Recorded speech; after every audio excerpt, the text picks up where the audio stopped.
everyone, this is JJ Outlaw. And T Outlaw. And you're listening to a new episode of the Gourmet Goober Podcast.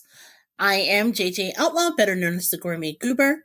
You can always find me on Twitter at JJ Outlaw, on Instagram at Gourmet Goober, and at thegourmetgoober.com, which is our Chicago-based food blog.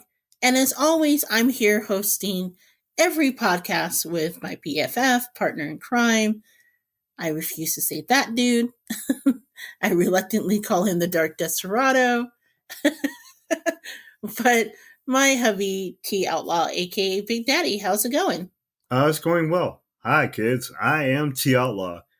You can find me on Twitter at T Outlaw, that's TOUTLAW, and on Instagram at T Outlaw Chelsea Wells, like the movie.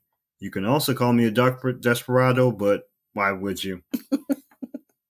If you are so inclined, because I know people have reached out and said, do you do Facebook? Well, the answer is reluctantly. And you can find us on Facebook at the Gourmet Goober blog. As I mentioned before, that's how we started. And you can always drop us a line at thegourmetgoober@gmail.com. So this is a segment that we usually share with you how our week went. And I'm pretty sure the answer to that is probably the same as much like many of you. Obsessed with the election, which we'll talk about in a moment. But Big Daddy, outside of that big behemoth that has just taken over all of our lives this past week, how was your week? My week went fairly well. Aside from the 875-pound gorilla that is in the room, which we will once again talk about in a moment, my week went pretty quietly, actually fairly quickly, as weirdly enough, because a lot of it was spent doing minor projects and working on my health. And once again, I got to give a great deal of love and respect to the Gourmet Goober because she got the chance to put up with me all week. So I love her and I treasure her, but most importantly, she still keeps me around. Yeah, I'm still here. Thank you. No, my week has been really kind of hectic because, as you recuperate from eye surgery, and I've been doing the bulk of the driving or all the driving, making sure that you go to the doctor, making sure that the fuzz, being Braxton, go and get his shots. The notorious bully. Making sure he doesn't eat things that he shouldn't eat on the way to getting his shots. And back. By the way, if anyone knows of an indestructible dog tether, please let me know because he ate his dog tether on the way back from said doctor. He also ate a cone. Yes, he ate 2 inflatable cones. Oh my God. I'm not even sure how that happened, but he did. So in between that, I'm almost finished with the big project I was doing at work, my organization's newsletter, which is huge. So I can hopefully breathe a little easier from that. And then just dealing with the stress and the uncertainty of who's our president going to be? Will we have to deal with some of the madness we've dealt with for the past 4 years? That sort of thing. Yeah, it's been kind of a crazy week. Yes, it has. Yeah. Although not all the news, unfortunately, was about the election. As Big Daddy and I were talking about before we hopped on the mic, the world lost 2 heavyweights prior to, the podcast's recording. All in one Jeopardy segment. Yeah. And I didn't even realize that till you posted on Instagram. I was like, damn, both people portrayed in that segment is now unfortunately gone. Yes. The segment, of course, being the very infamous Saturday Night Live segment of Celebrity Jeopardy. And of course, I'm talking about the passing of Sean Connery, Sir Sean Connery. That's and correct. Alex Trebek, the host of Jeopardy. Damn Canadians. Sir Sean Connery was a Scottish actor, best known for his portrayal of James Bond, as you probably know, but he Yes. actually had a really full career outside of that as well. So before he retired from acting in 2006, he did voiceover work in 2012, but he started such great works as Marnie, which is another great movie that's a favorite of mine, Highlander, which I love. There can only be one. Yes, The Name of the Rose, the very incredible work that covered Umberto Eco's novel of the same title. And my favorite role of his of all time, and my favorite movie of all time, where he was in The Untouchables. How many times have you seen The Untouchables? Oh my God, I can't even say how many times I've seen The Untouchables. I'm obsessed. You know I'm obsessed. Yes, I know. And if you're not familiar with The Untouchables is a movie version directed by the incredible Brian De Palma, where he covered the takedown of Al Capone by Elliot Ness. And it had Kevin Costner, and it had Andy Garcia, one of his first roles, Charles Royley, who was the bookkeeper and one of the members of the Untouchables. But Sean Connery played this incredible role as a cop who was kind of guiding Kevin Costner's Elliot Ness throughout the entire process of what it takes to take down Al Capone. And his role is extraordinary. I love The Untouchables, one, because I think it's actually the first R-rated movie I was allowed to see growing up. But two, I just love the movie and everything about it.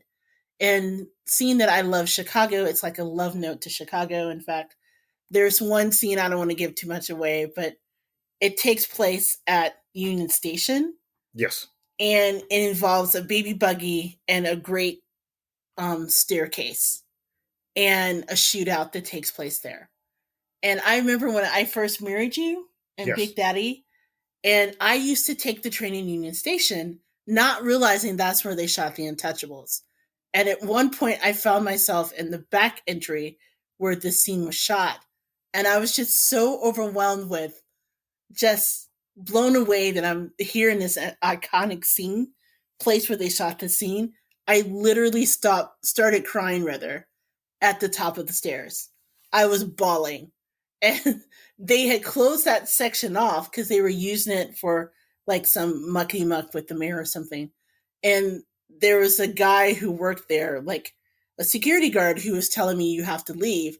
And he saw me crying and he looked at me and he said, The Untouchables, right? And I was like, yes, oh my God, I'm in this place.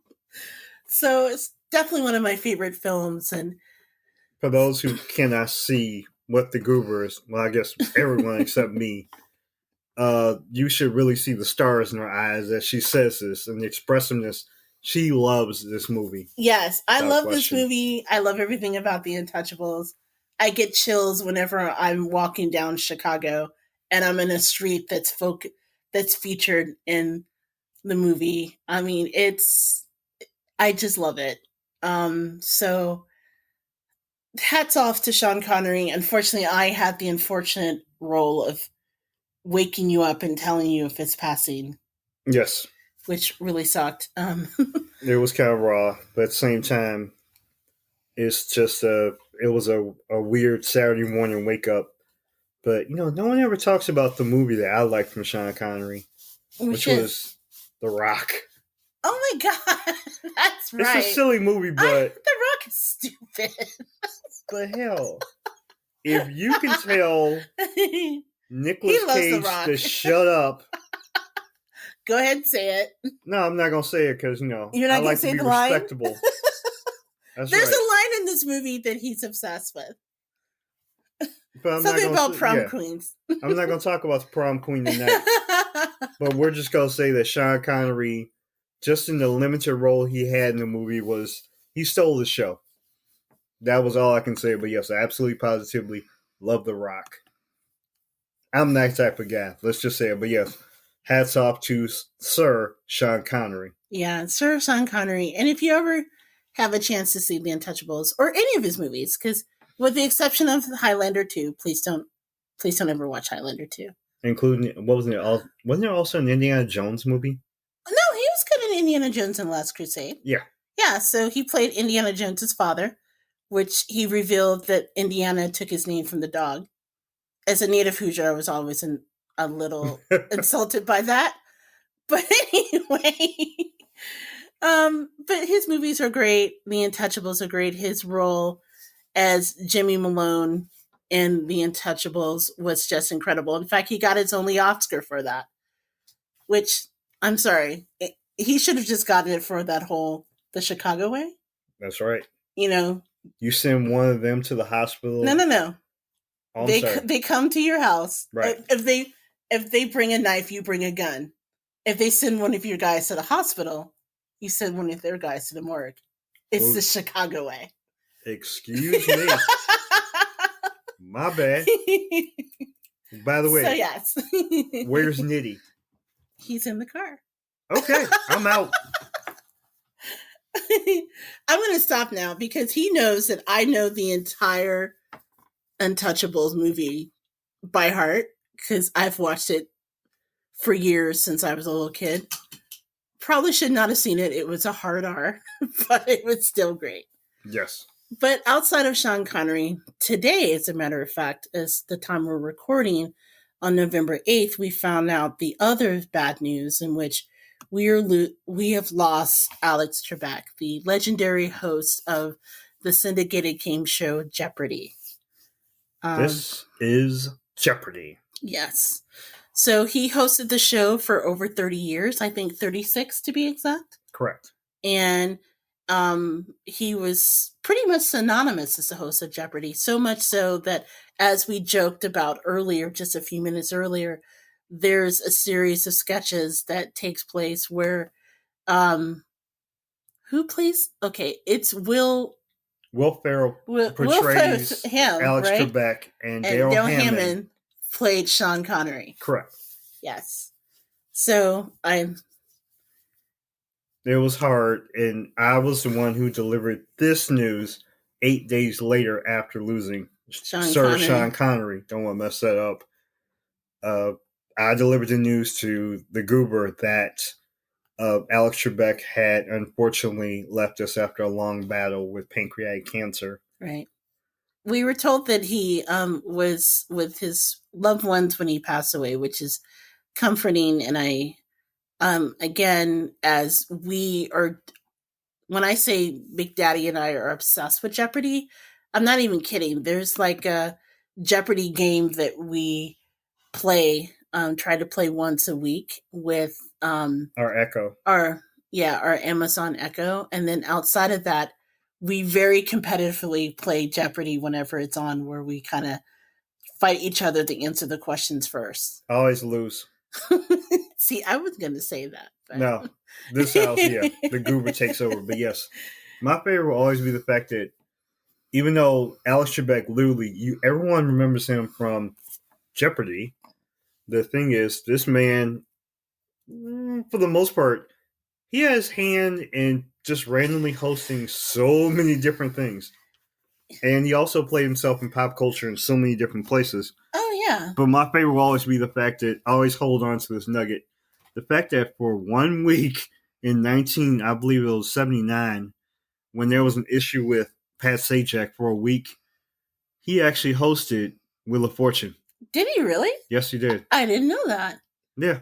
That's fascinating because he also hosted shows like Classic Concentration, To Tell the Truth, which Correct. Is surprising, and Double Dare. So, yeah, I did not know that as well. The man also he also hosted the National Geographic Bee. Oh, yes. That was something that was a place of pride with him. Yes. And my favorite of all time, he once hosted a Pillsbury Bake Off show. Did he really? Yes. Okay, that is crazy. I didn't know that. So, Alec Trebek. Seriously, rest in peace, and rest in peace, Sir Sean Connery. Thank you so much for making our lives so enriched. And I know there's a ton of information out there, like on Wikipedia and everything, but definitely take a moment, watch an episode of Jeopardy as a way to say thank you for the over 30 years of incredible hosting And then Sir Sean Connery, you know, thank you for everything. As a little girl, I was in love with you as a Bond girl, wanted to be a Bond girl.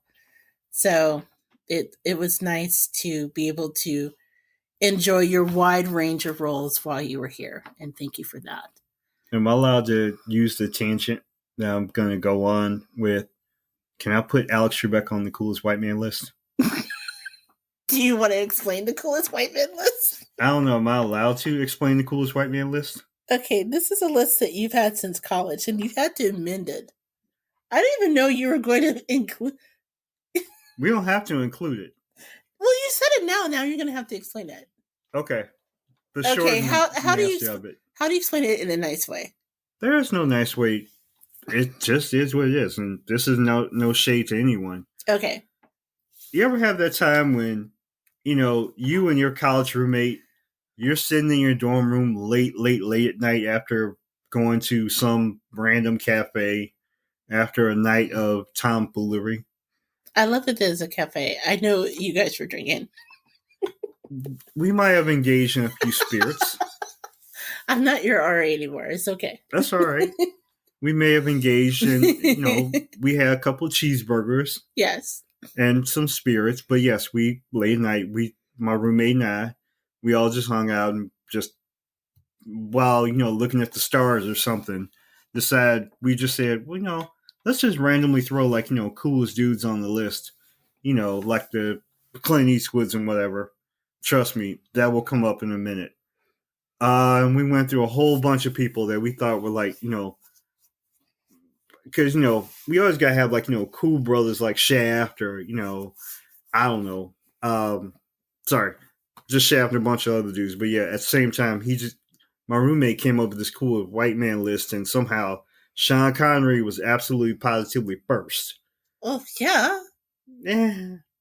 Yeah. Like I said, I was originally like a Pierce Brosnan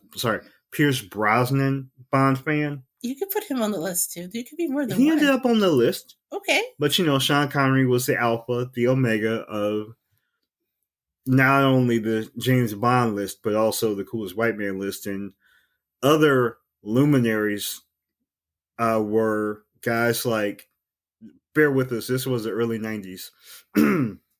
Charlie Sheen, Chuck Woolery, William Shatner. I mean, there was a whole bunch of other guys, but that was the start of the list. And somewhere we tossed Alex Trebek on, but when Chuck Woolery got on, we kind of, he dropped in the rankings. Now, once again, that was early 90s. Now, this was before social media and cancel culture. Yeah. So let's just say that if we were to go back and revisit the list, there would be a whole lot of adaptations. Yes. So, I don't think Chuck Woolery will still be on the list. Maybe not Charlie Sheen either. I think Pat Sajak was on the list too, but oh yeah, you would take out Pat Sajak. Yeah. Was Scott Bale on the list as well?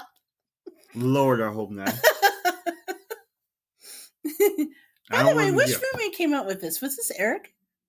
I think Eric started it, but I just started throwing names. I think Alex Trebek has earned his spot, though. I think he should stay on the list. Yes, he does.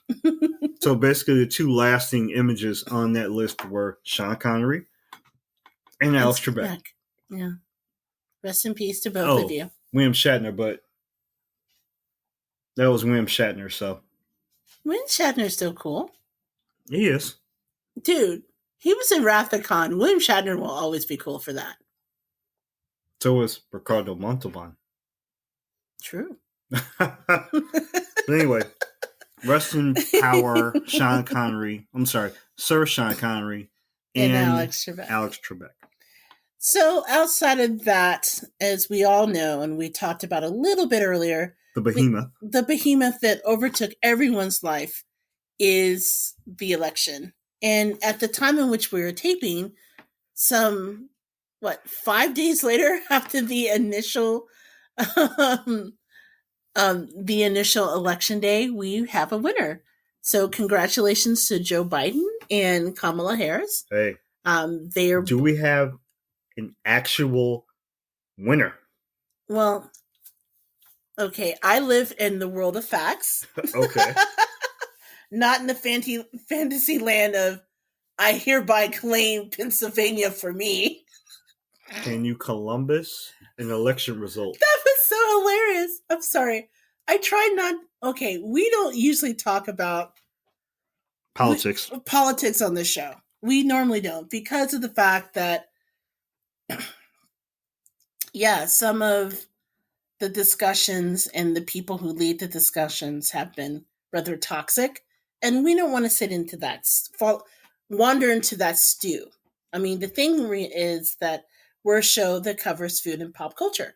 And so usually we can kind of wade through pop culture and avoid it, but it's We kind of hard ran, to yeah, avoid it this time around we because, ran away from it like the plague. yeah, it is everywhere. Oh my gosh. And going back to the tweet about I hereby claim, what was it, Michigan and what was it, Arizona and Nevada and 45, the occupant in the White House That's right. is not Trump willing, for exactly, occupants. was not willing to accept the results. And so he just decided, much like Columbus did, where even though there are people in the country in which he found himself in, dropped the flag and claimed it for whatever. Um, much like that, even though he lost the count, he decided that he won Pennsylvania. I, on the other hand, understanding journalism and science and realizing what goes political science, because believe it or not, I studied it, and Science too. and what goes behind the call, I'm going to say that I, for one, accept the results. That in a normal year would have been called a lot sooner, but I understand why, an abundance of caution. And I definitely want to congratulate Joe Biden. And it's how incredible it is that Kamala is going to be there. I mean, first woman VP, first Black person in the VP spot, first person of South Asian descent in that spot. Mm-hmm. Her husband is, the first gentleman or second gentleman, I think it's his title. Yes, the second gentleman, the distinguished second gentleman. Just could not be more excited. And apparently we're not alone because after everything was said and done, people went out and partied in the streets like it was the destruction of the Death Star from Star Wars. They partied like it was 1999. That scene in the end of The Empire Strikes Back when they got rid of Palpatine and they got rid of Darth Vader, and people literally on different planets, they were showing them getting their groove on. Okay. It was kind of like that. Wait. Was it Return of the Jedi? Yeah, it was Return of the Jedi. You said Empire Strikes Back. Oh, no. I meant Return of the Jedi. Okay. Yeah. It was Return I don't want to fade the Ewoks here. The Ewoks could party. Yes, it was. Please forgive me, fellow Star Wars nerds, okay? Ooh. Yeah. I like them both, okay? Yeah. It's been a long day. JJ Outlaw's a Trekkie. I think I'm whatever the Star Wars fans are. I like them both. Which reminds me, I need to, when we're done here, I can finally relax and watch the rest of the Mandalorian. Because I've just been so stressed out. I've been trying to binge watch like the last season whenever I could just to kind of get my mind off of things. But it's hard because, everyone is kind of like, it just seems like the whole world stopped while we tried to figure out who the hell is our president, right? Well, I would like to say we waited, but no, there was no waiting. We were just kind of like, well, there's a process. It's going to occur. We just have to wait now. I'm not going to lie and say that there wasn't anxiety.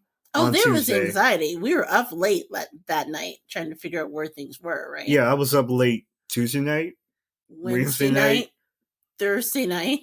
Yeah, pretty much by Friday, I'm like, you know what? Whatever's going to happen is happening. Yeah, and Friday was like, fuck it. It's going to happen. It's going to happen.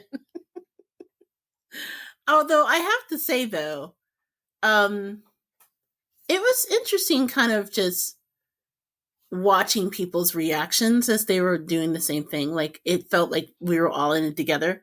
Like if you guys ever have a chance to follow Leslie Jones on Twitter and or Instagram, her reactions to watching the result, I think, are we are all Leslie Jones by day 3 or 4 watching Steve Kornacki at the big board.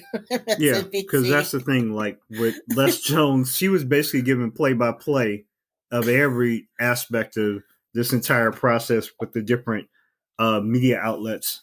Yeah, it was funny. At one point, they were talking about it's all over.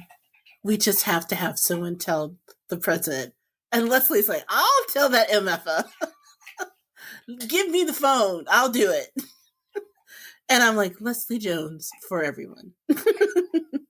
Yeah, I'm afraid the girlfriend would actually be at the golf course, like waiting for him at the golf cart saying, listen, homie, there's something I gotta tell you. You about to lose your job. Catch these hands. So you might want to start packing up your stuff right now.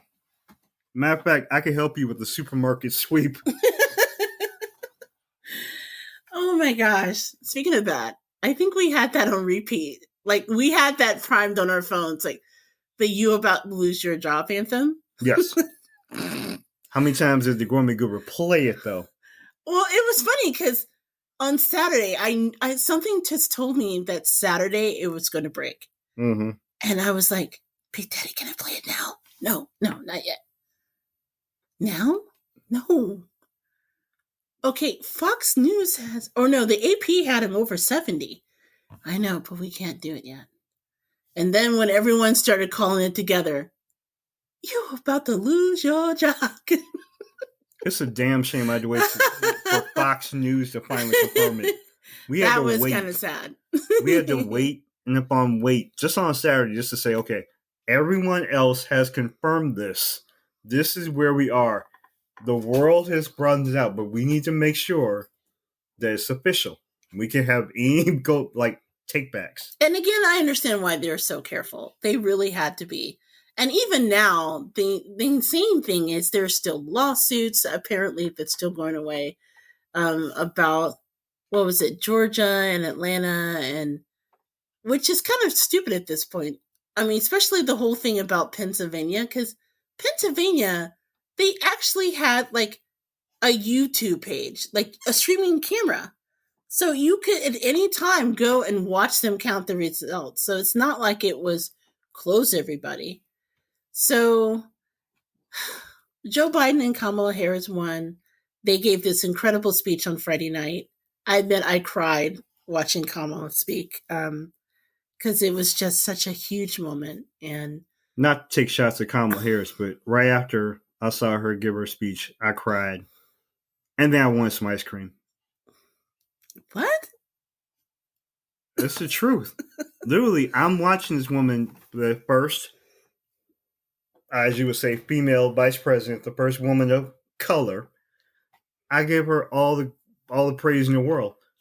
She made me cry. She made me excited. And then I looked at that jumpsuit. I'm sorry, not jumpsuit. I'm sorry, the outfit, the cream color, and then I wanted some ice cream. I don't know if I would admit it that out loud, though. I'm telling the truth. Oh, okay. Yeah. I'm not sure how to handle that, but okay. Hey, we will now refer to her as Madam Vice President, or as, the girls say, the MVP. Okay. The truth. So outside of that, how did you deal with the stress of waiting for them to announce it? Because I know for me personally, I'm not supposed to admit this, but I'm like a huge fan of Teen Titans Go. I do. We don't have children. Yes, I know for those of you out there who are DC fans, it's very popular to hate Teen Titans Go because I'm well familiar with the Teen Titans cartoon, and how it's better written and it's more for adults and things like that. No, I just think Teen Titans Go, look, every episode is 15 minutes. So if you want something mindless to get your mind off of writing or something, you can watch it in that perfect little 15-minute segment. They're incredibly stupid. I mean, the humor sometimes is toilet humor, and I find that sometimes you just need that. No, I can't begrudge it. I think the music is hilarious. I think the characters are great. I personally like their version of Cyborg better than any other version of Cyborg I have seen. Okay. So, yeah, I'm a big fan of Teen Titans Go. And so, in between all the other stuff that I've been juggling this week, yeah, sometimes I've snuck off and I've watched short episodes and binged on Teen Titans Go. And that's kind of got me through the week of, holy crap, it's day 3 and they've not named the president yet. And so is mad tweeting that he owns things. He's like Columbusing whole state elections because he feels like it. In fact, there's actually one thing that I've been obsessed with that I've been driving Big Daddy crazy with. And it was an episode of Teen Titans where it was the cheese song. Oh my goodness. Not the cheese song. They told Keen Minus, but instead of turning everything into gold, they turn it into cheese. And I've been like walking around the house for the past 5 days. Kitty, coffee cup, cheese. Camel with the hump, cheese. He looks at me like, oh my God, can you just stop? I'm sorry, you want a response to that? Because all I'm giving you is, I've heard the song enough. No, the song is incredible. I'm not going to play it because I think Big Daddy's going to be mad. Although I did have it primed on my phone for several days. But you can go to YouTube. It's Teen Titans Go. It's Turn It Into Cheese. I'm telling you, it's the best 34 seconds that you will spend in your life. So just watch it, get your laugh on, and then you can move about your life. And that's kind of how I dealt with what was going on this week with all the stress. I got nothing. I mean, I know that this was the goobers update to, because I know like when she would be stressed, especially during election times, and when the dog would be squeaking and Alexa would be going off, I would say that I watched a lot of Everybody Loves Raymond, of course, The King of Queens, and weirdly enough, for a guy who watches or who would run away from sports other than when he was working, just the fact that there were actual sports going on, I gotta admit, was a therapeutic exercise for me. So there's that. You could have joined me in watching Teen Titans Go. Sing along with the cheese song. Yeah, didn't you used to watch the regular show a lot? Yeah, the regular show is the way I dealt with the 2016 election. So I have to admit, I got through the madness of that, where I was just so angry I wanted to like throw things at the TV. Yeah, the regular show is another show I recommend. But yeah, if you want to go down the sliding scale to something completely insanely crazy, then Teen Titans Go. That's my new thing. No, I feel you. At the same time, whatever floats your boat or help you find your lost remote, we're good. But yes, congratulations to Joe Biden and to Kamala. Like I said, they gave their speeches yesterday. It was incredible. I'm so excited. And just looking at all the communities that are out there who came together for this and celebrate it. And celebrate it. But it's just nice to be able to move on so that that's not like our obsession for the next. We can finally move on, hopefully, to inauguration. Now, I say that hopefully because the latest news right before we got on the mics is that apparently not only will the occupant in the White House refuse to concede the election, he's not going to invite Biden and Kamala to the White House as far as the transition. Not sure how that's going to happen. I personally think he's not going to leave. We're probably going to have to like check him out like Jazz is in the Fresh Prince of Bel Air, when you see him flying. Actually, I was gonna. This is how old I am. I was thinking more like Axel Foley when they threw him out the window in Oh, Beverly Hills Cop. yeah. That is true. I thought about that too. Yes. But also, they're probably not going to do that. Oh, I let's so not hope. let's not put that out there. But yeah, we're just super excited, and we share in the celebrations. Everyone, we had a celebratory dinner last night ourselves. But yeah, so hopefully this will be the start of something better in terms of just moving towards a society that is kinder to each other again. And I'm not silly to think that that's going to happen overnight, because unfortunately, as Biden said in his speech, there's either better angels or lesser selves, I think is how he put it. Okay. And there are many people who indulged, people who follow 45, who indulge in their lesser selves, particularly in how they treated people of color and, Black people, people of Asian descent, the LGBTQ community, all of who are our brethren. And so we certainly hope that this is a move towards something better. We can hope. And hopefully it'll be a step in the right direction in controlling the pandemic as well, because that is a major thing that we need to make sure that we stay on top of.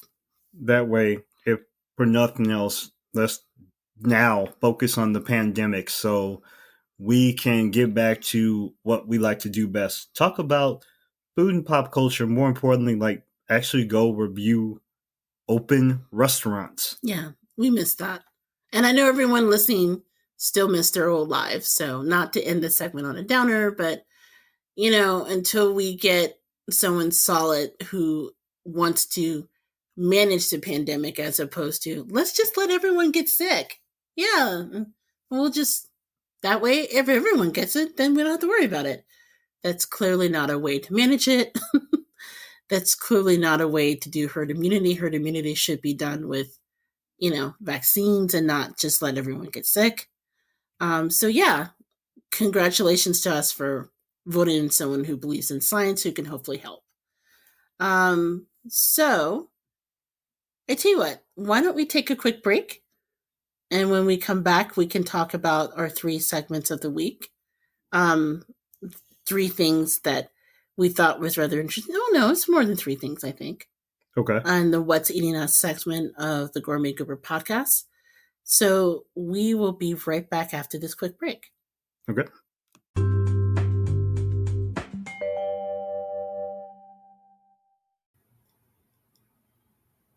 Hey guys, this is JJ Outlaw. And T Outlaw. And we're the co-hosts with the Gourmet Goober podcast with a very important question. Are you a little gourmet or a lot wretched? Or maybe you consider yourself gumbo worthy. Hey, if the answer is yes to any of those questions, then you need to tell the world with your very own goober swag. From mugs and aprons to t-shirts and sweatshirts, it's the perfect way to show your love for the Gourmet Goober podcast and, help us keep the lights on in the process. So if you are a little bit gourmet and a lot wretched, head on over to gooberswag.com, that's gooberswag.com, and get your very own goober gear today. Tell them Big Daddy sent you. That's right. Tell them.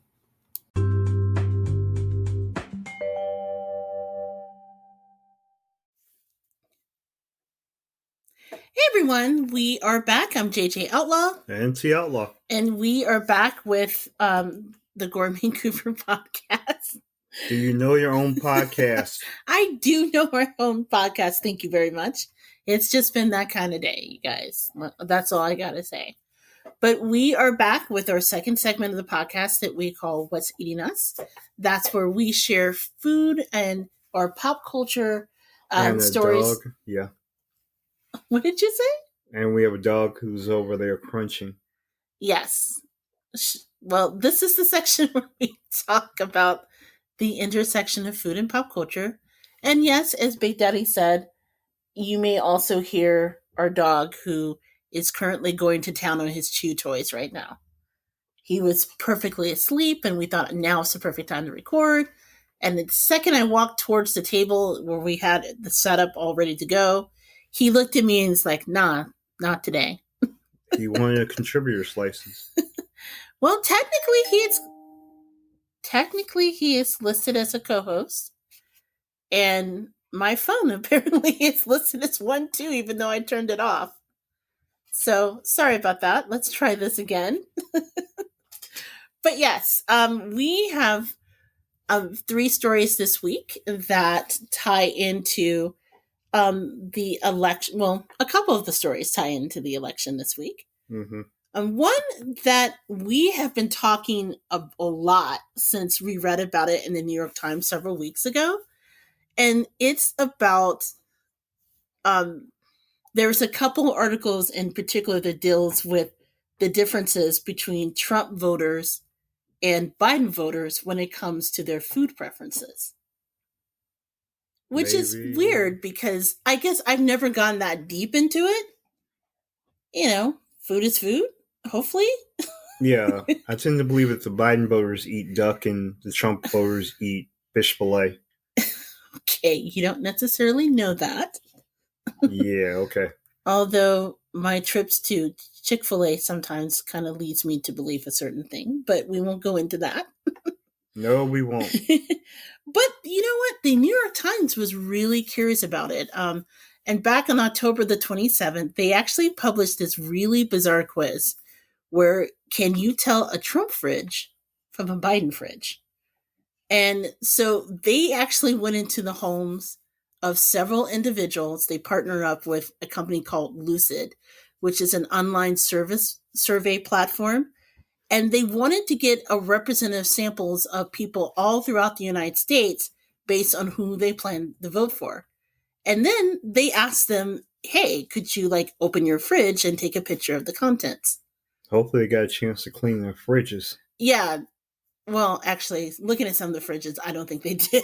Oh, damn. Some of the fridges were kind of busted, but... Bet you them leftovers were a trip. But shockingly enough, they got hundreds of responses.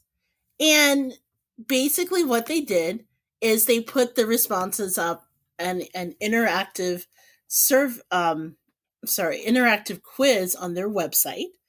And they let people guess based on the contents, is it a Trump fridge or a Biden fridge? So we were actually curious about that, how good we would do if we looked at it.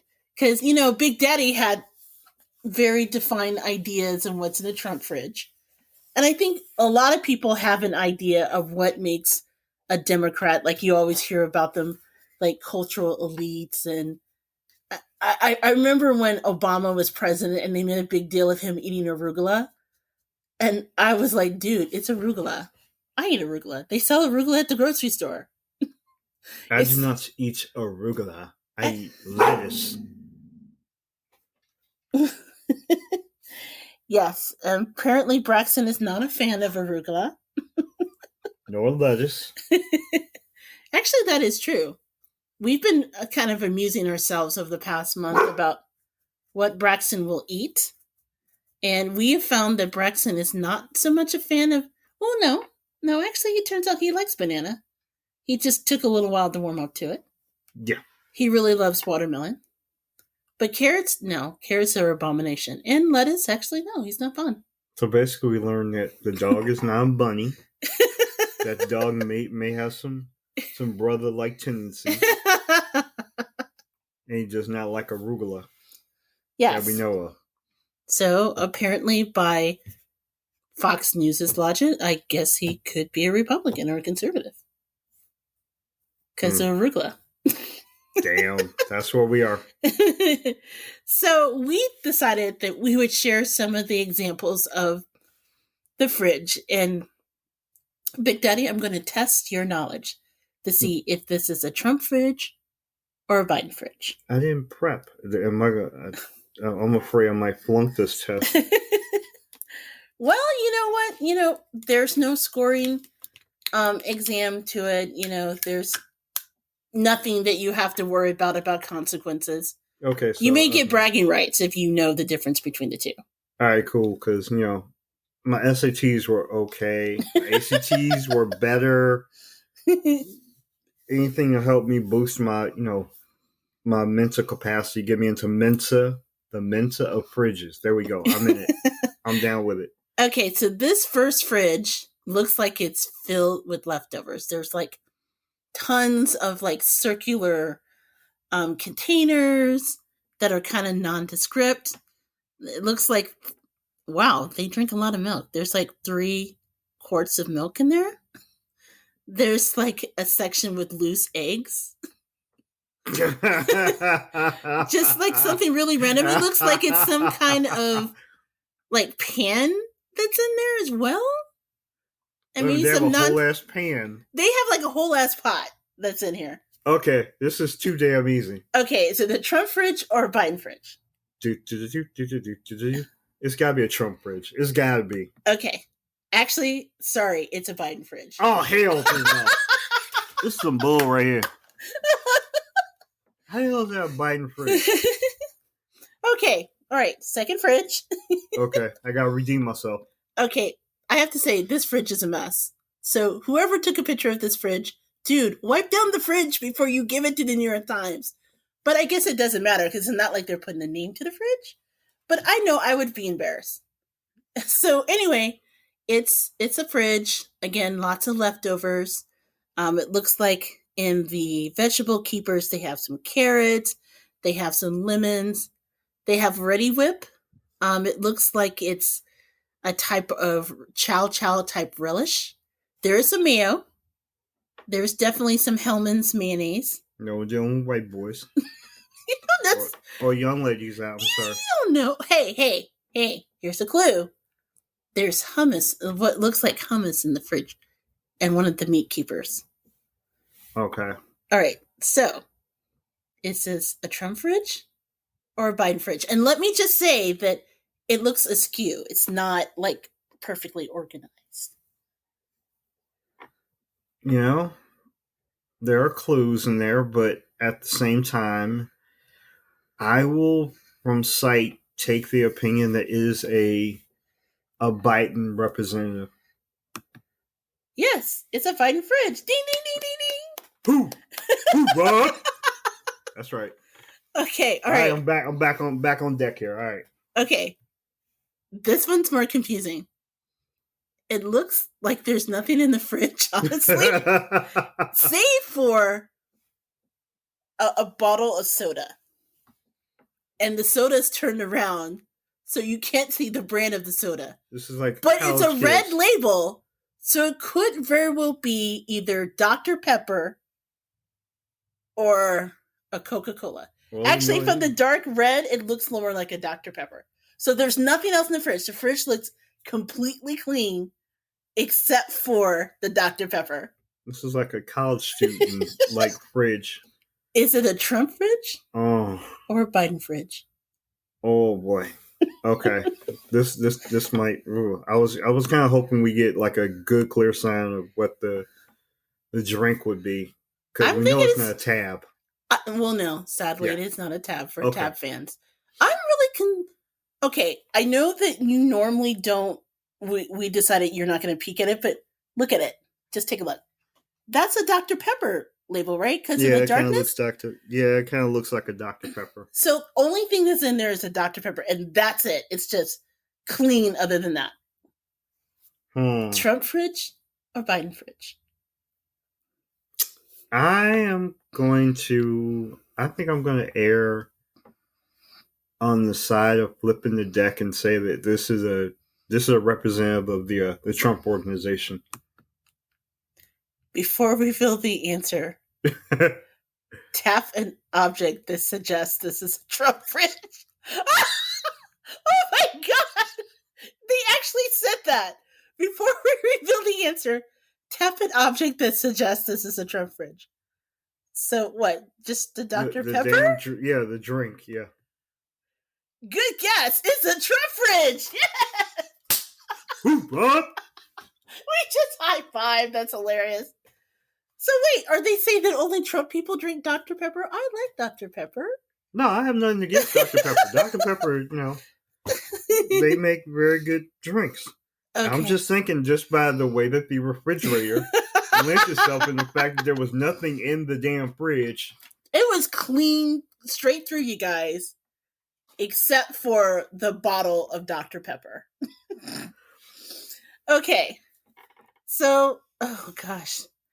So this fridge has a lot of condiments on the side door. Oh, good. So it looks okay. like it's ketchup and barbecue sauce. Okay. And Okay. maybe some kind of jam. Jam. There's 2 beers. And let me just say, the bottles on the side door is well used. It has feta. It has half and half.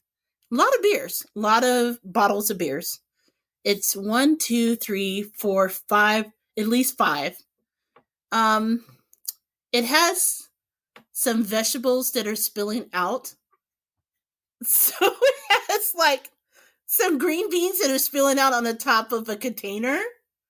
It looks like there's some vegetables in the meat and the veggie keeper, something green, so maybe apples. I think I'm going to fall out of my chair. So is this a Trump fridge or a Biden fridge? I have to think about this for a second, because there are so many different things going in so many different directions. It's really busy. And I think about the organization of it and the way that things are kind of thrown around. I want to call it, I want to say a Trump fridge, but for some reason, there's just something that's telling me it's a decoy. I know that I'm going against my own best interest, but I am going to say a Biden fridge. Okay. Yes, it's a Biden fridge. Yes. Bring it to the hole.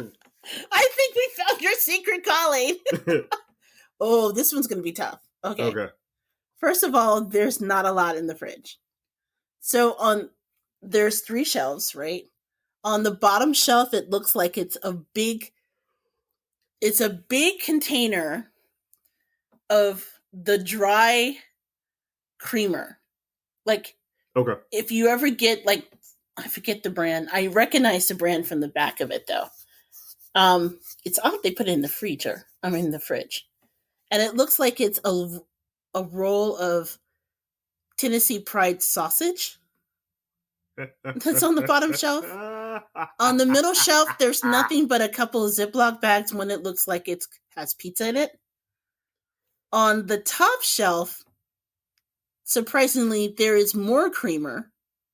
It looks like it's the International Coffee creamer. I've bought it before. It's clearly French vanilla. Because I know the flavor, because it has the blue container on it. The blue cover on it. There's some shredded cheese. There's some type of beverage in beverage container. There's a near empty bottle, 2-liter bottle of Sunkist. There's some kind of butter spread. Yeah, it's like really sparse. Once again, it seems kind of college student-esque. So is it a Trump fridge or a Biden fridge? Oh, goody. Goody. I feel like I need to put on my sleuth hat and whip out a mask, because there might be some social distancing going on in this fridge. I'm confused why there's so much creamer in this. Except maybe if there's no creamer in the container at the bottom. Right. That could be it. Because you don't have to refrigerate the powder creamer.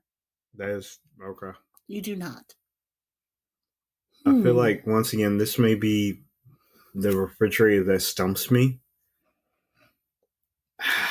Good. I think for speed, if this was Jeopardy, on speed, I'm going to say this has to be a Trump fridge, despite the fact there's a lack of meat or protein products in But this. there is a single... What, vegans can't be Republicans? No, I'm not saying that. I'm just looking at the composition. If there's like one thing that might have meat in it, but we're not 100% in. But the one roll of what's obviously Tennessee Pride, because I recognize the container, the roll thing. I mean, it looks like it hasn't been dug in yet. It's like uncut, untouched. Yeah, I don't know if that helps. So you're still sticking with Trump. I know that I'm gonna catch a buzz for this, but I'm gonna say this might be a Trump fridge. Okay. Nope, it's a Biden fridge. Son of a. Let's do one more. Ooh, this one's gonna be tough. Okay.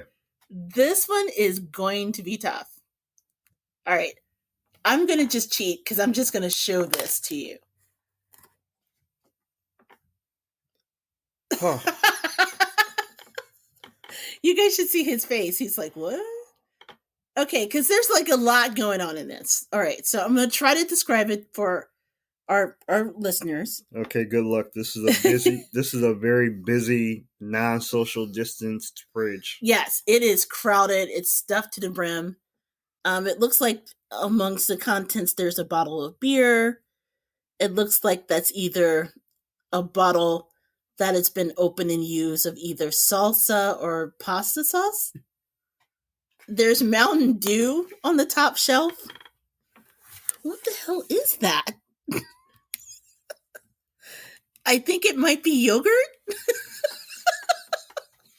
It might be yogurt, or it might be something else. There's a lot of containers that's just crammed into this fridge. A lot of containers. Although there looks to be some type of jalapeno on top of one of the containers. And another container has a little container of milk. A lot of the stuff is just nondescript, and it looks like it's like the containers like your grandmama has, where it on the outside it says country crock, but you know it's some used food that's in there, like leftovers. So whoever does this, whoever fridge this is, clearly likes the leftovers. And it looks like there's one bottle of water. Okay. Just by that notion. Is it a Trump fridge or a Biden fridge? Okay, just by that notion, I'm going to spread away. Okay. I'm going to go just by the fact that, just by the how things are arranged, and by the fact that as I'm thinking about how things are put together, straight up and down, it's got to be it's either Tucker Carlson's fridge or Kid Rock's fridge. Damn. I'm saying straight up and down. The only thing we're missing is some whiskey and Taco Tuesday. So I'm going to say, is Trump. There's got to be the lump. Okay, all right. Before we reveal the answer, is there a button I got to push? Tap an object that suggests this is a Trump fridge. I'm going to say the Mountain Dew. Yeah, the Mountain Dew. Oh, shit. Oh, no, I didn't get to see. I think we were wrong. What? I think we were wrong. It changed before I had a chance to look at it, but I think we got it wrong because the percentage went down. So it was a Biden fridge. All right, show's over. I'm out. Okay, so if you guys would like to take this quiz for yourself, you can go to the New York Times. They actually have this quiz still posted. And, apparently, you should see his face. His face is still befuddled by that last one. Yes, I am. Okay, can I ask a question? Why did we decide that the Mountain Dew was indicative of being a Trump fridge? Because I would like to believe, Trump looks like he's basically fueled on Mountain Dew.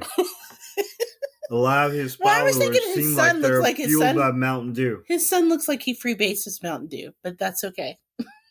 I think as opposed to hydrochloroquine, there was Mountain Dew in them veins. That's just my opinion, and my opinion only. No disrespect to everyone, but...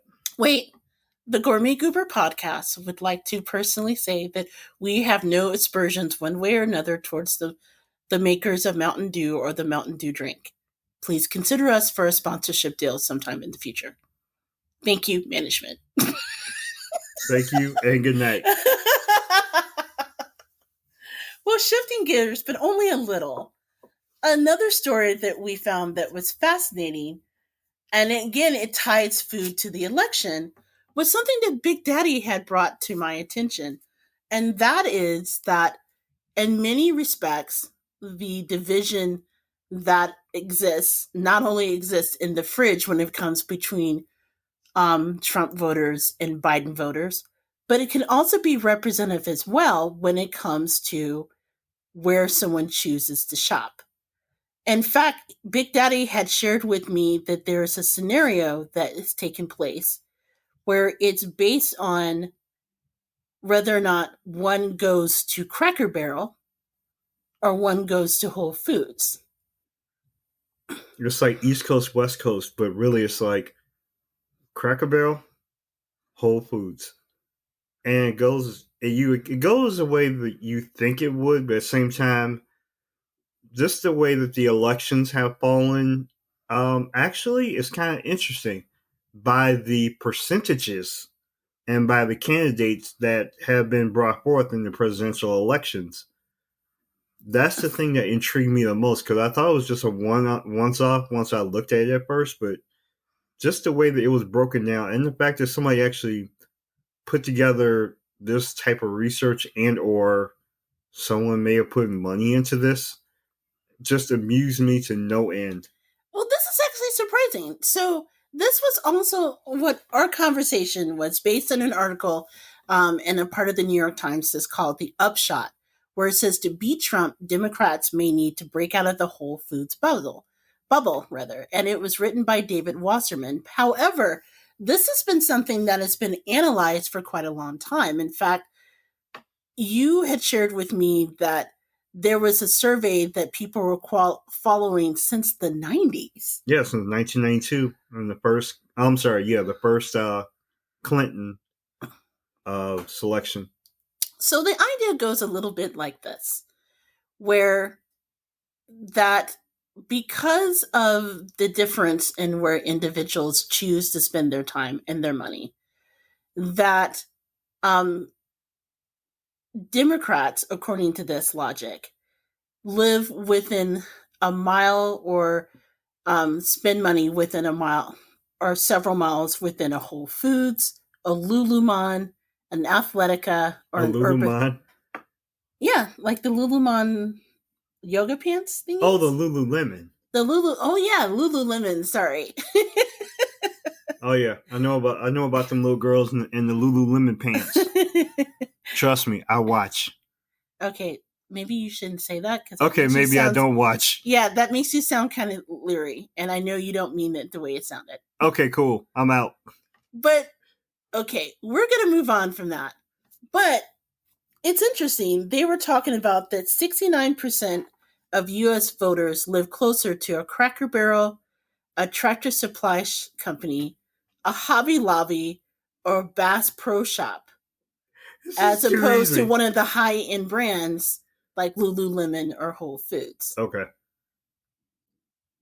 So I guess the idea is if you want to win back people that are considered Trump voters, you need to basically have your places or be closer to the Cracker Barrel type areas than you would be the Whole Food and the Lululemons. Yeah, but by the same token, a lot of these polls were taken in counties where there was both a Cracker Barrel and a Whole Foods.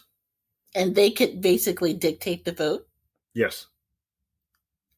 You know, I find that really bizarre. And I find it for a number of reasons. Because, one, we live in Indiana, even though we're part of Northwest Indiana, which is considered Chicago. Yeah, just to the south end of Chicagoland. Or as I like to tell my people, like the other day when I gave a speech to introducing myself to my new day job, I jokingly tell them I live in the south side of Chicago. That's my story, and I'm sticking to that. Just say you're a regionite and live with it. I live on the south side of Chicago. But anyway,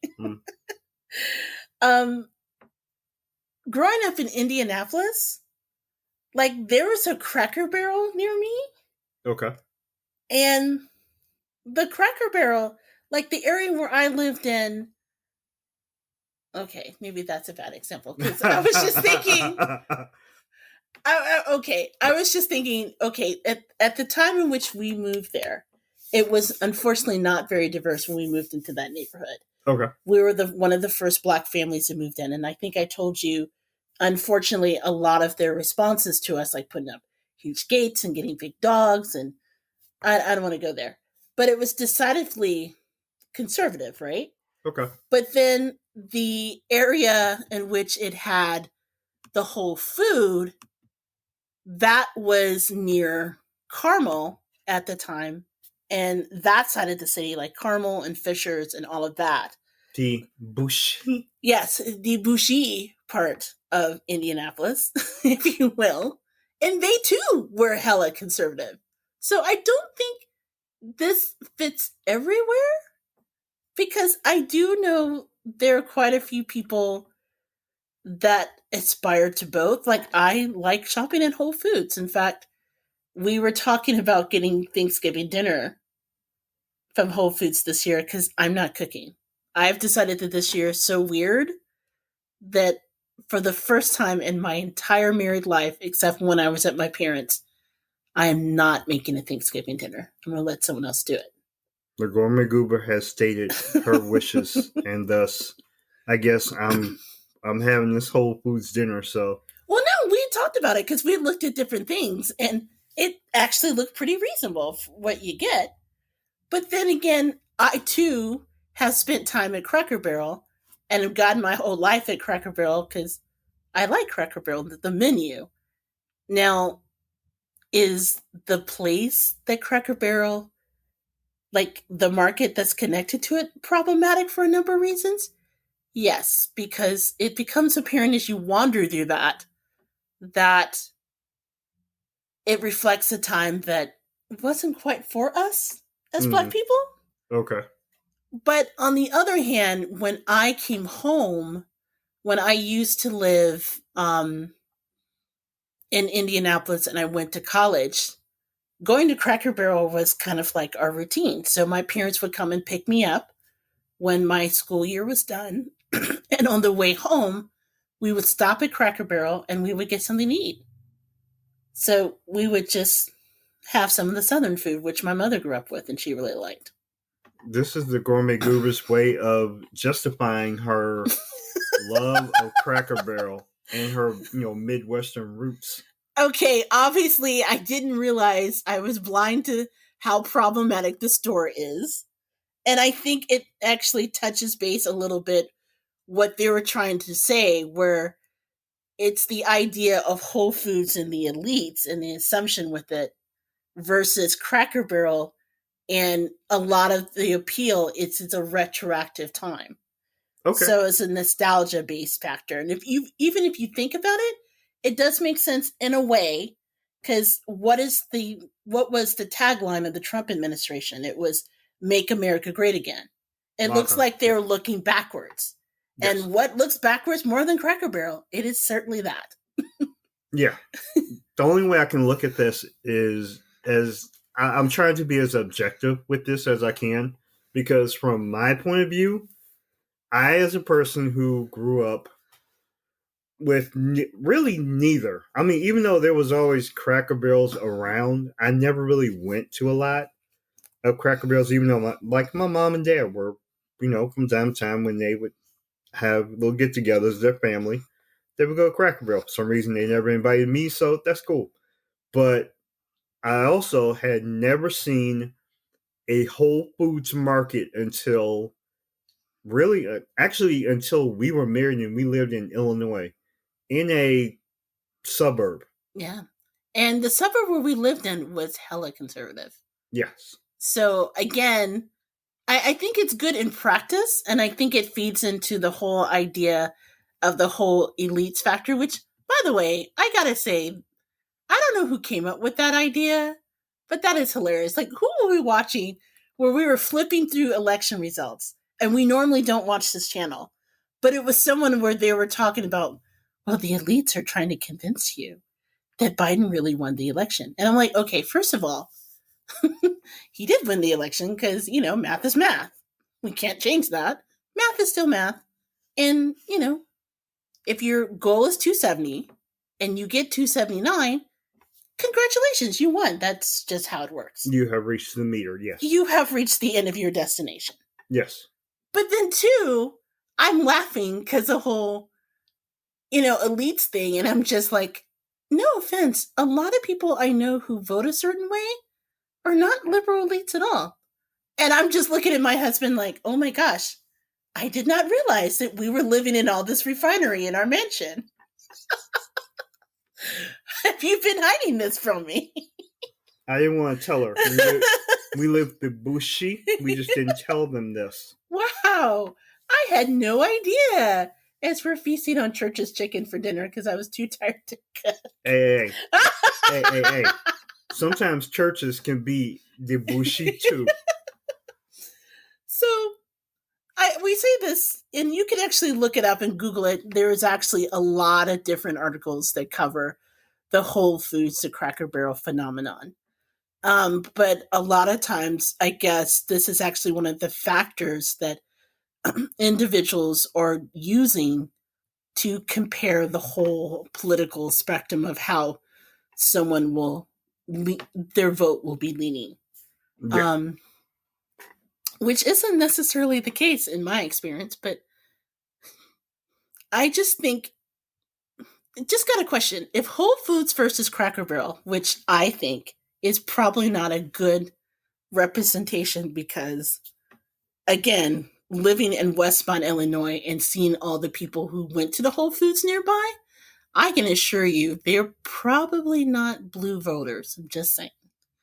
Even though Illinois and the Westmont area did go blue. Well, that is true.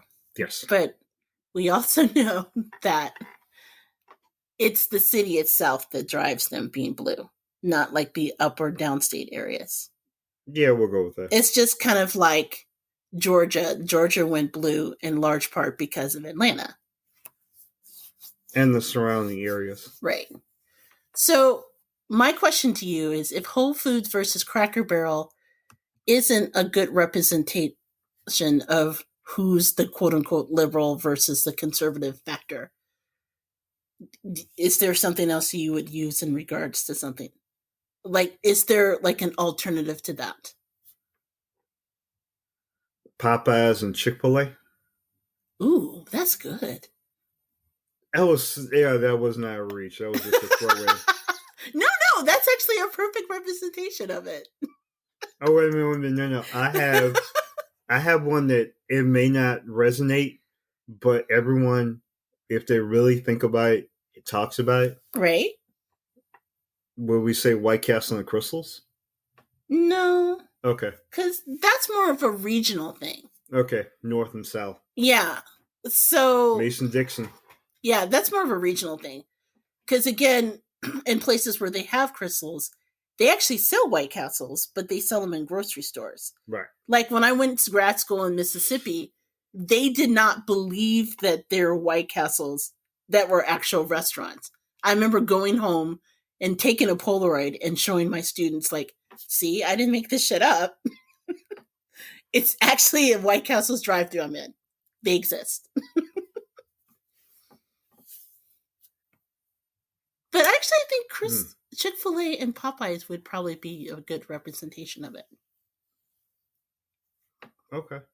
Well, we'll have to ask the listeners. So if you guys check out the article, there's several that's out there. And the one that we're referencing is one written by Dave Wasserman, and it's in the New York Times. But if you can think of something else, drop us a line at thegourmetgoober@gmail.com. We kind of want to hear your thoughts about it as well. And if you happen to take the quiz and you do better than we did, because we obviously did poorly and got only 50% of the questions right, we'd love to hear that too. Rounding things up, along Thanksgiving, we talked about that briefly. And just as a heads up, we will have one more episode before Thanksgiving, so we'll be able to share that. But outside of that, you guys have probably noticed that there are a heck of a lot of holiday commercials and things that are out outstanding just promoting Christmas. In fact, a lot of that is largely due to the pandemic, from what I've read, because of the fact that people are home earlier, they're doing more shopping online, so they're encouraging people at an earlier pace than they've done in years past. In order to get the shopping going and getting that out there and start thinking ahead towards the holiday season. In We fact, want your money. exactly. So one of the clearest signs of that is Oprah just released her favorite things. And she normally does that a little later in the month, but it's actually out now. Oprah wanted to get away from Stedman. So she released early. Well, they don't have the Oprah store anymore where Stedman's working in the back. Damn. Stedman. We're not going to talk about that for the listeners. But anyway, if Oprah greatest things are out now, it's kind of like, if you're not familiar with Oprah favorite thing, it's kind of like this huge list that she puts out every year, where it's basically like, hey, I totally love this. I'm fabulous. I'm Oprah. And if you want to live like me, even for a little bit, you can buy your own, right? If you can afford it. If you can afford it is the key question. So if Oprah's favorite things are out of your price range this holiday season, Yum Brands, which if you're not familiar with them, they're the owner of Taco Bell and KFC and a lot of related brands. They have decided to help you with your holiday shopping. And they're doing so by offering 2 unique ways to purchase and be a part of their brand. One is Taco Bell. They're offering what is known as the Taco Gifter. So it's a taco gifting service that they are offering right now, where you can actually send someone a taco. More importantly, it's a $2 gift card that's redeemable via Taco Bell, via their website or an app order. It's only at participating places, but yeah, you can go to tacobell.com/gifter and you can place an order for your own taco and send it to a loved one in need. Like Tucker Carlson. We will not be sending him a taco. Okay, LeBron James. You know what? LeBron actually got out the vote this year and helped individuals who were being disenfranchised by poll tax in Florida be able to vote.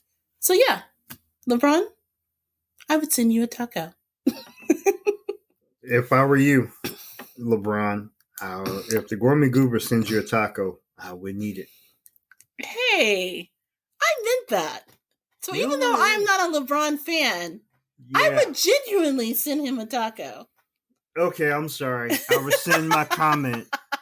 So if and it's not like I make it. He would actually get the gift card and he would get his own taco. Okay, fine. So once again, I rescind my comment. LeBron James, enjoy your tacos, but if for some reason Isaiah Thomas should get some tacos, Michael Jordan shouldn't accept it. Not even a gift card, because they still have that animosity thing going on. Yes, they do. But you know what? If the taco is not your thing, don't worry, because Yum Brand still has your back. So they are offering the opportunity through KFC to buy your very own fried chicken scented fire logs. Wait a minute, what?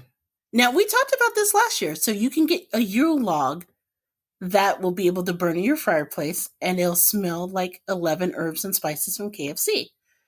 It was so popular last year that now they're offering the Euro log at specially selected Walmarts. I feel like there's something to this. There's a residual effect from chicken flavor Yule logs. Does it include all 11 herbs and spices, or do they leave out a few like they do in the chicken? That is a very good question, because my concern is, if you ever go to a KFC, it is just not as flavorful as other places. That's why, we chose the Church's Kitchen that one time. But that said, if you are so inclined to be reminded of, let's say, the 10 urban spices if they left out the 11, then yeah, your house can smell like fried chicken. That's when I'm gonna start walking around the house, like, as my fireplace is burning, looking for biscuits. I think it's a bad idea personally, only because we have a very hungry dog, and I can just see him rooting through the fire logs trying to get a piece because he thinks it's a fried chicken. That said, I think it's genius for them as a promotion item because this is the third year in a row that they've offered it.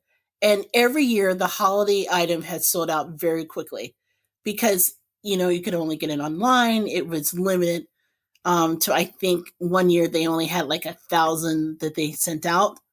But in this case, you can get them at Walmart. In fact, right now they're still on sale at walmart.com. And it's only $15.88. So what better way to say I love you and you love chicken than with a gift of a chicken flavored Yule log? I don't know how to feel about that. Because I got some relatives that may end up they may get hungry enough where they'll eat the log. They'll be like, grandmama's, chicken or turkey wasn't that good this year. Well, got nothing else to do. They might be hungry enough to eat the log, or at least nibble on it. Well, if you are so inclined, KFC actually offers some helpful tips if you were to purchase their Yule log. Don't eat the log? Well, actually, yes. Believe it or not, that is actually tip number 1. Okay. It may result in a craving for fried chicken. We know the fire log smells great, but please don't attempt to eat it. Please don't put your face directly into the fire and attempt to smell fried chicken. I think it's sad they have to say that, but there you go. Yeah. Also on the same listing on the Walmart site, they also advise you to enjoy the scent before burning. The smell escapes it when actually lit. So that's important. Yeah. Because again, I'm worried that Braxton will smell the fried chicken and decide to go in and get one. Number 3 is the fire log can burn up to 2.5 to 3 hours. So it's great for fireplaces, fire pits, wood stoves, and campfires. And they do advise you to store it in a safe, dry place away from pets because, again, smells like fried chicken. And our dog does like to gnaw on wood. Yes. Even though I do have an interesting side point. Actually, not even a point, but interesting. What if you take this log and you're roasting by the open fire? Wonder if you whip out some marshmallows. Wonder how that would go. Would you have fried chicken flavored marshmallows? Yeah. I don't know. As we look pensively off in the distance. Wait a minute. Things that make you go, And if that would be the case, how would that taste? I don't know. It would taste like chicken. The sad thing is we don't have a fire pit or wood stove or a place to burn a campfire. Yeah. I kind of want the fire log anyway, just to find that out. Oh, we can break into a neighbor's house and take care of that problem. Our neighbors across the street, they actually do have a fireplace. Maybe we can go visit them. Bring fire log. I don't know how we would explain that. Yeah, also. Hi guys, nice to see you. Merry Christmas. Oh, by the way, here's our gift. Yes, it does smell like fried chicken. No, we're not trying to be racist. But we would like you to burn it because we want to do an experiment. They're not letting us in the house. Not ever. Yeah. Plus, the Rona is real. Yeah, the Rona is really real, so maybe not that. So if you were listening, just remember you can actually go to walmart.com and get your own, as of now, KFC limited edition 11 herbs and spices fire log. Or you can go to tacobell.com/gifter and send your own taco. I'm actually going to send tacos to my siblings this year. Just to be able to reach out and share that I care. Well, I'm almost afraid of what they would send back. I'm not entirely sure they all eat Taco Bell at this point. But that would be interesting. Yeah. So, anyway, we are going to take a quick break with that. And then when we come back, we will close out our podcast as we do, sharing the best thing we ate this week. So, you're listening to the Gourmet Goober, and we will be right back.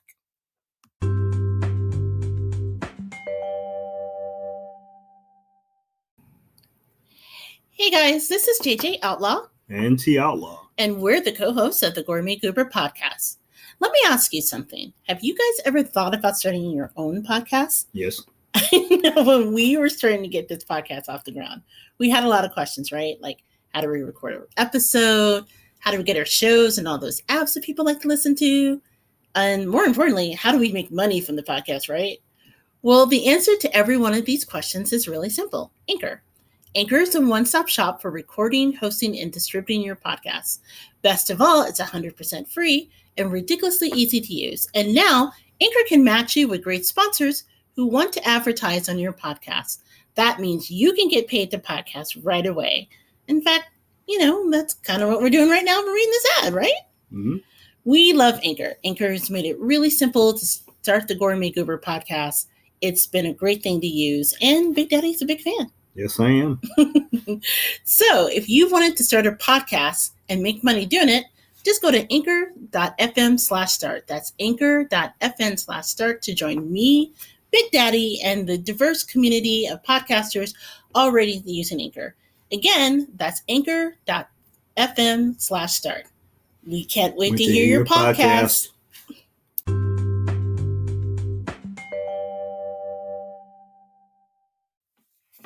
Hey everyone, we are back. This is JJ Outlaw. And T Outlaw. And we're back with a new episode of the Gourmet Goober podcast. And we are closing out our show as we do every podcast where we visit the best thing we ate this week. So as a reminder, these are the local restaurants. Maybe it's a recipe that we've made. Maybe something that we got to try from a national chain. But it's good grub that we feel that you should probably know more about.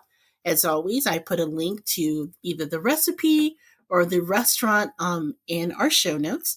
So hopefully you can visit them and have an opportunity to sample it for yourself.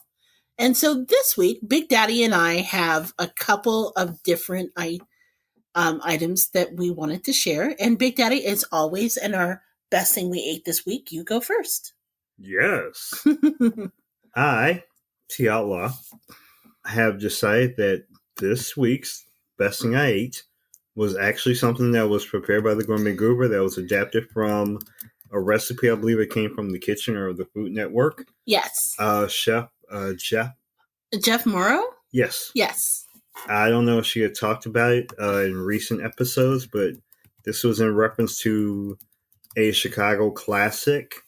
It was kind of like a deep dish pizza pot pie that was prepared kind of like it was flipped upside down and turned to the side. And the Gourmet Goober made it for me last night. And this thing was made in a Le Creuset. Oh, yes. Okay. Am I allowed to, brag about it? Pretty much it was the best thing I ate this week. So now the Gourmet Goober shall now gush about it. Well, no, you mentioned about the Le Creuset, and yes. It was... I finally got a chance to break out our Le Creuset mini croquettes, which is like a little individual Dutch oven that I've been dying to use. Sorry, I'm like obsessed with Le Creuset cooking items. You got me this incredible Le Creuset mini Dutch oven that's shaped like a heart one year. Yeah. So they're really expensive if you don't know them, but really they last a lifetime. And so they had a sale earlier this year, and I was like, can I know it's not in our budget, but I'd like to spend this only because, and you're just like, yeah, sure. I'm like, great, because I already bought it. And now it's being guarded by a dog. Okay, so. But yeah, really, you really like, well, I loved it too. It was really, really great. It was damn good, I will admit. But I had to force her to put sausage in it. No, because the recipe actually Well, actually, the recipe that Jeff Morrow did had pepperoni, but I know you're more of a sausage person. That's And, okay. I could take pepperoni, but what would happen if you have pepperoni and sausage? well, technically, yes, we could, but honestly, I couldn't find any pepperoni yesterday, so you got sausage. Okay. So let me just take it a step back. So what I made, and I'll share the recipe, is there is a restaurant that's very famous in Chicago. It is called the Chicago Pizza and Oven Grinder Company, right? And they are known for what is known as a pizza pot pie. So it's an individual pot pie, individual pizza. And the way they do it is rather unique. So it's topped with a Sicilian type bread dough. It has a homemade sauce that has like olive oils, fresh garlic, usually has green pepper, whole plum tomatoes, lots of cheese. In this case, he also included whole baby bell mushrooms that's in it. Mm. And the whole idea is you cook it in an individual oven safe bowl, usually with a lip on it, and you load everything in. You top it with the pizza dough. You bake it, and then you flip it over. And the whole idea is it cooks in a way so it makes like a little bread bowl out of the pizza dough, and like all the toppings are inside. And it's delicious, and it's gooey, and it's cheesy, and it's really, really good. I've been obsessed with that place for a while. In fact, we were actually planning to go there, and then the Rona hit. So I didn't have a chance to go. But a couple weeks ago on The Kitchen, which is a show on Food Network, Jeff Morrow actually showed how to make a version of this at home. And I thought, great, this is amazing for a couple reasons. One, I have almost all the ingredients in the house. Two, it gives me an opportunity to break out the coquette, which I'm obsessed with and very protective of, and wanted the right recipe to break them out. And I just figured it would just be the perfect size for everything. Well, so the recipe, which I did on, and I'll again do the link, I did almost everything in the recipe except for this being a more traditional type Dutch oven as opposed to like a bowl where it has like the rim on the side that allows you to kind of self-contain everything when you flip it over. Yes. It didn't have that rim per se, but it was still good. So we ate it like a traditional pot pie where, instead of flipping it over, like the pizza dough foamed the crust. But it was delicious. I mean, it had lots of cheese, and you even ate the mushroom, and you're not even fond of the mushroom. You don't like mushrooms. Okay, technically I took the mushroom and chopped it up finely, but You still ate it. I still ate the mushroom. So, it is a fun dish to make and a fun dish to eat. I wish I've taken pictures of it. I was planning on taking pictures of it, but by the time I was done, it was kind of late. And so I was just hungry, dove right in. and I ate it, and it was done. But it's actually a very easy dish to make. So even if you have like, get pizza or pizza dough that's pre-made, you could probably whip this and have it in the oven with just a few key ingredients in less than 30 minutes. So I do recommend it, and I'm so touched that you liked it. Yay! I did. I'd highly endorse this concoction creation. Well, it's something that I was happy to make. So, Jeff, if you were listening out there, thank you for the recipe. And we will, again, share it in the show notes. Yeah, it's better than pork and Mondays, man. Ooh, we will not go into pork and Mondays here on the podcast. Okay. Let's just say Jeff is known in Chicago as being the Sandwich King. And he has this restaurant that was, he had opened up where it was a barbecue restaurant called Pork and Mindy's. It did not, we went when the restaurant just opened. And so I think that maybe they hadn't mastered a couple things yet. I'm going to be nice to you and say that you might want to work on your sauce first. Yeah, the sauce was weird and kind of drippy and didn't taste like traditional barbecue sauce at all. No. And the meat wasn't very well seasoned, and it was sort of basic. But no, it was a good experience to say that we went. Yes. And it's in a great location. And the people there were very nice. So I have to say that. But it wasn't the best day, shall Yeah, we it was not say. their best It wouldn't be effort something that I day. would recommend. However, something that I would recommend, and this is actually a record for us, because I think I looked back on previous episodes right before, and I don't think we've ever recognized a restaurant twice. Really? Okay. Yeah, so this is the first time we've recognized a restaurant 2 episodes, and especially now 2 episodes in a row. Okay. So earlier this week, Big Daddy had jury duty. So he um, reported for jury duty. You spent several hours there. Um, it was weird. You didn't get called. So it was basically a waiting game. Yes. But while you were there, I came back and I was alone in the house. I had several meetings that I had to go through with my job. But in between there, I had an opportunity to order what is known as a boogie burger from a place that we talked about last week called the Burger House. Again, it's a new restaurant in Gary, Indiana. Mm-hmm. So the boogie burger, it's so fun to say. The boogie. The boogie burger, or is it? You know what? I think it's bougie. The bougie burger? No, is that boogie or bougie? No, that's boogie.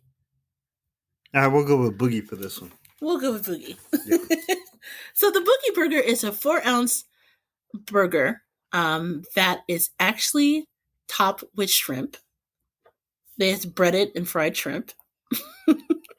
It has espresso cheese sauce that goes with it, and then lettuce, tomato, onion, and pickle. And it sounds incredibly weird, but for some reason, the shrimp and the burger and everything else mixed together, it was actually really, really good. I really loved it. Okay, now I'm intrigued. And again, we're kind of a fan of this out of the way place because they do have a lot of unique flavors. This is a place we had told you about that also had the loaded French fries, so you can get them with like the elote fries that comes with cheddar cheese, roasted corn, poblano, lime crema, and then flaming hot Cheetos for some reason, which sounds insane. But then they also have the one that's like made with a burger. Instead of a regular burger bun, it's actually donuts. Yes. Big fan of those. Yes. So the boogie burger seemed a little strange at first, but I have to say it was probably I think what it was too. I mean, it had like regular cheese on it, it had the cheese sauce, and then the mixer everything. It's just I mean, the cheese sauce was like perfectly drippy and all. The cheese that was on top of it was really substantial. It just had a really great mouthfeel and it was really delicious. Okay. So I can recommend the Boogie Burger again from our friends at the Burger House in Gary. So we will put a link to the notes.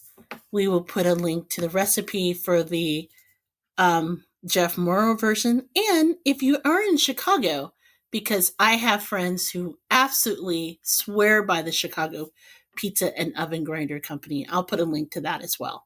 Okay. So that way, if you happen a chance to make your own and you can compare it to the original, although from what I understand, he did a perfect version of theirs. You can kind of let us know. You can send us online at thegourmetgoober@gmail.com and let us know what you think. So we are closing out today's show. And again, we want to thank you for listening and hanging out with us at the Gourmet Goober podcast.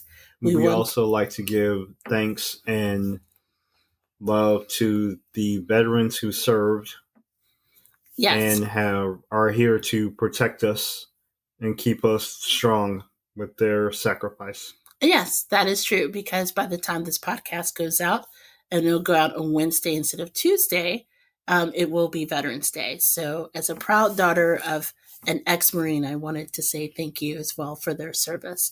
Big Daddy, if they want to find you online, where can they find you? Online, you can find me, T Outlaw, on Twitter at T Outlaw, and on Instagram at T Outlaw Josie Wells. I'm always at JJ Outlaw on Twitter. You can always find me at Gourmet Goober on Instagram. Please drop us a line at thegourmetgoober@gmail.com. If you have questions about the show, you can visit us at thegourmetgoober.com. And if you wanted to, buy some goober swag, show them that you're gumbo worthy and part of Gooberland, head on over to gooberswag.com and you can get your own goober gear. No matter how you support us, we wanted to say thank you for all of the time that you've taken in listening to us. And until next episode of the Gourmet Goober podcast, we want you to stay safe. Please wash your hands, wear a mask, and as always, happy cooking. Happy cooking. Oh, and happy eating too. Mm-mm.